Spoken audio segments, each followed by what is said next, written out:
Veniți creștini la casa noastră, veniți creștini, veniți cu frați și cu surori, veniți creștini să zicem rugăciunea noastră, veniți creștini, noi vă așteptăm mereu cu dor. Casa Sfântă iar vă cheamă, cum își cheamă puiul mamă, să trăim în rugăciune, viața noastră ce apune, iar biserica ne așteaptă,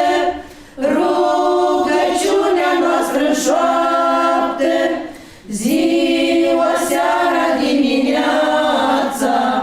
ne așteaptă toată viața. Veniți creștini, că Hristos Domnul ne așteaptă,